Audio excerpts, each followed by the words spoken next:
tetapi semata-mata hanyalah menunjukkan salah satu daripada maksud pergerakan SI, yaitu akan menaik tangganya kebangsaan. Raden Haji Umar Syed Cokro Aminoto, atau yang biasa kita kenal dengan sebutan Hos Cokro Aminoto, merupakan seorang pahlawan nasional yang dikenal dengan julukan The Ongkrekode van Java atau Raja Jawa tanpa mahkota, merupakan salah satu pelopor pergerakan Indonesia dan sebagai guru para pemimpin-pemimpin besar di Indonesia.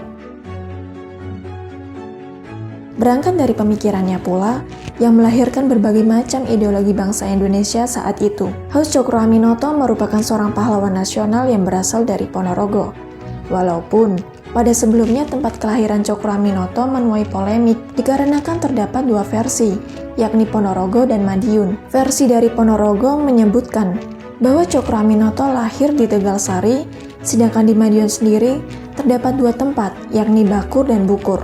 Namun, setelah beberapa kajian dan penelitian di berbagai literasi buku, seperti buku Sejarah Serikat Islam dan Pendidikan Bangsa, telah ditetapkan bahwa Hos Cokro Aminoto merupakan seorang pahlawan yang berasal dari Ponorogo.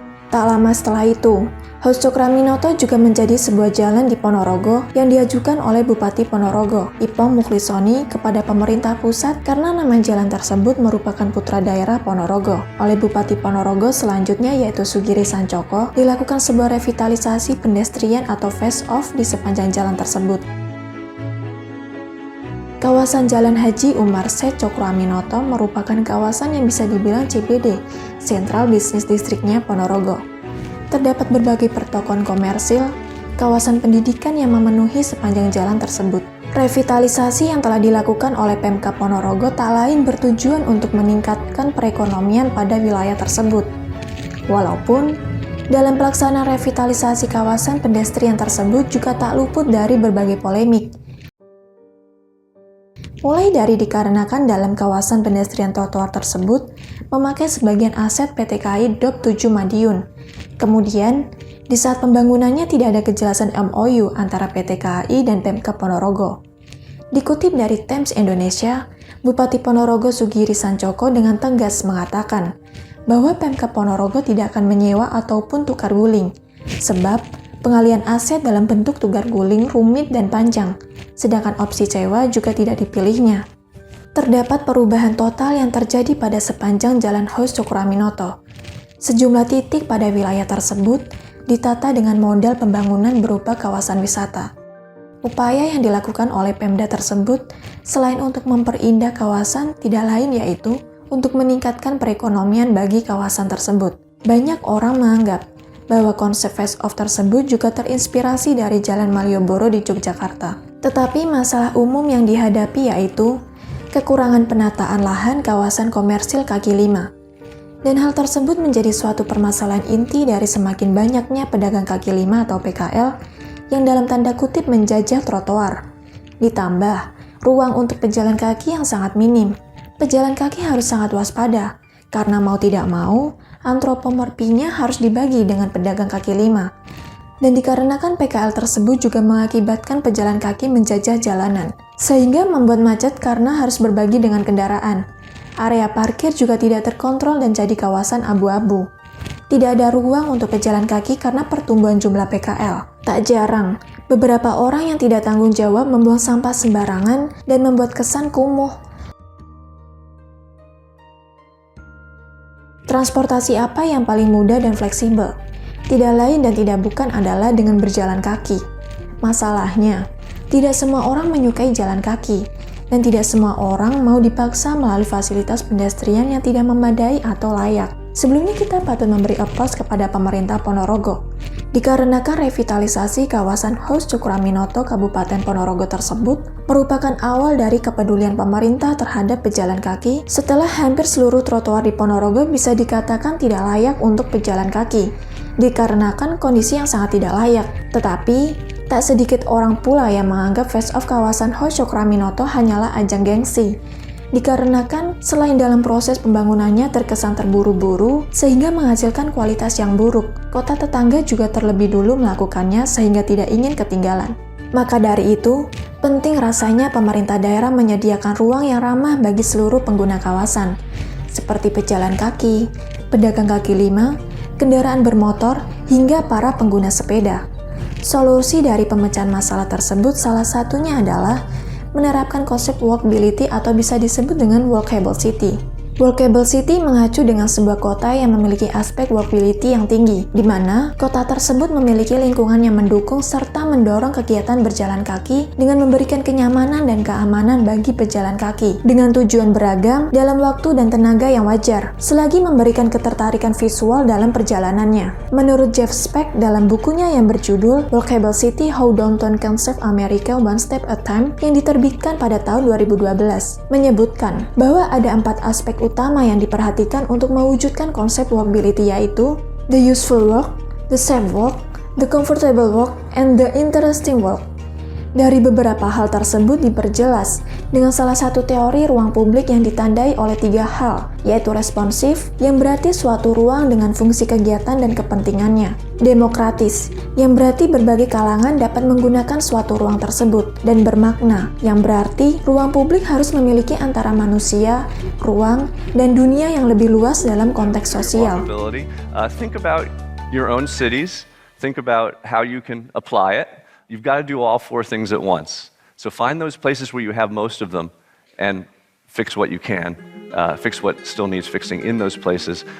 I really appreciate your Penerapan attention. konsep walkable city bukan seutuhnya win-win solution. Selalu ada perbedaan pendapat yang pada akhirnya hanya akan menimbulkan polarisasi. Katakanlah, seperti pedagang kaki lima yang tidak ingin dagangannya dipindah ke dalam suatu yang ruang khusus.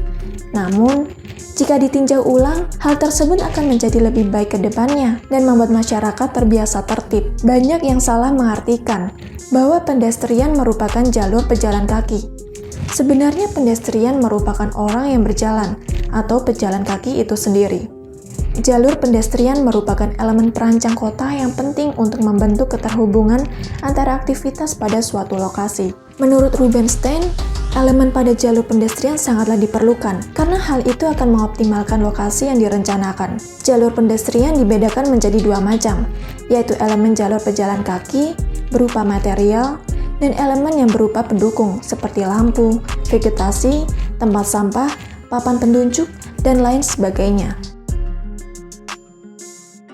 Lantas, untuk mendukung kawasan pedestrian yang ideal, maka hal apa saja yang harus ditingkatkan?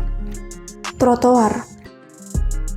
Area trotoar pada kawasan pertokoan menjadi suatu hal yang wajib dan perlu dimaksimalkan karena akan mempengaruhi transportasi dan aktivitas berjalan dari satu toko ke toko yang lain. Tidak perlu tinggi, tidak juga terlalu rendah, asal jelas dan mudah dipahami, terlebih bagi penyandang disabilitas.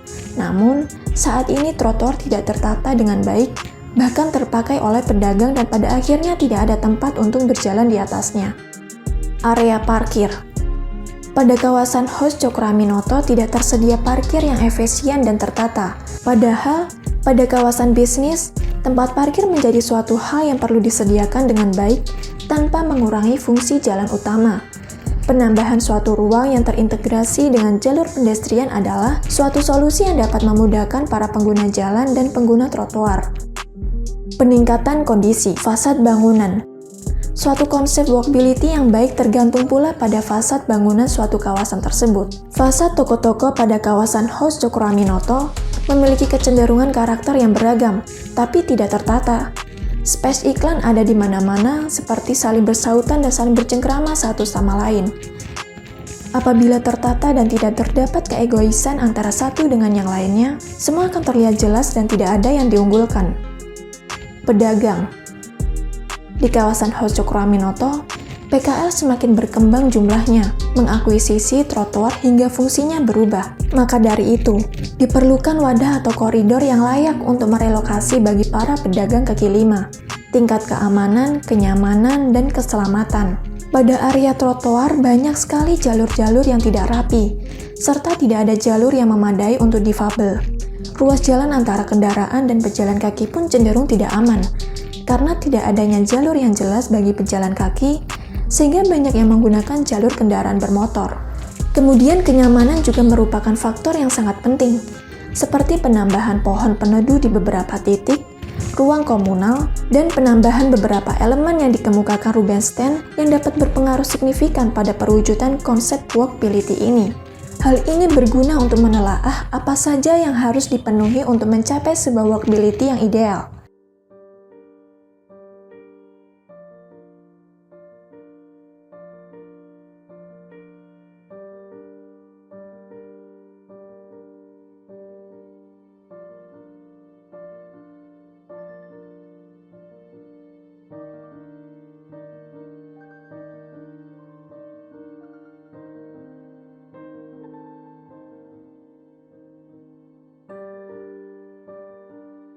Kurangnya kepedulian dari masyarakat dan perhatian dari pemerintah membuat kawasan Hojo-Kuraminoto membuat revitalisasi yang selama ini digadang-gadang pemerintah daerah tersebut pada akhirnya akan berakhir sama dengan nasib trotoar-trotoar Ponorogo yang sebelumnya. Pemerintah daerah dalam hal ini yang menjadi otoritas yang memiliki kewenangan harus secara tegas menindak apabila menemui pelanggar dengan mengambil langkah-langkah penindakan sesuai peraturan yang berlaku. Dalam hal ini, Pemda juga harus bijak dalam membuat sebuah kebijakan mengenai pedagang kaki lima.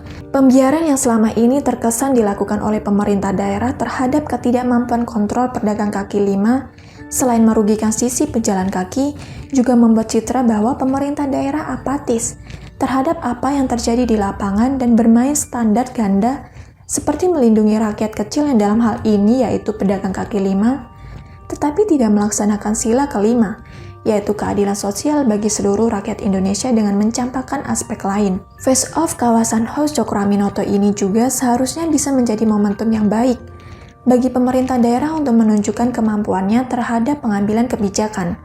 Pemerintah harus bisa membuat kebijakan yang berkeadilan dengan menjamin ketertiban para pedagang kaki lima tanpa terkecuali. Kebijakan yang harus dilakukan yaitu dengan melakukan penertiban dan menyediakan tempat relokasi yang sesuai dan tentunya tidak merugikan. Kemudian, pedagang kaki lima juga harus menyadari bahwa mereka juga harus mematuhi aturan yang ada demi ketertiban dan kenyamanan bersama. Mereka harus menyadari bahwa dalam mencari nafkah tidak berarti boleh merugikan orang lain dengan memakai fasilitas umum dan badan jalan.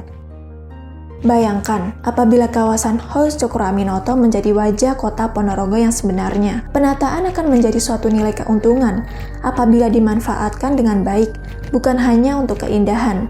Karena arsitektur bukan hanyalah sebuah ilmu yang mendewakan keindahan, tetapi firmitas, utilitas, dan venustas. Terlebih lagi, kawasan tersebut merupakan area komersial dan wajah utama kota, sehingga diperlukan evaluasi dan penataan yang lebih baik agar menjadikan kota yang lebih ramah, aman, dan nyaman. Seperti halnya seorang individu memiliki caranya sendiri untuk merubah kebiasaannya. Sebuah kota pun begitu, selalu memiliki caranya sendiri untuk mengekspresikan identitasnya. Melalui penataan kawasan berbasis walkable city inilah, kota Ponorogo mulai berbenah, bukan hanya untuk menunjukkan identitas kota, tapi untuk memecahkan berbagai permasalahan real yang ada. Sehingga pada akhirnya, kawasan Hojo-Kuraminoto hanya sebuah contoh kecil untuk perubahan kota secara keseluruhan ke depannya.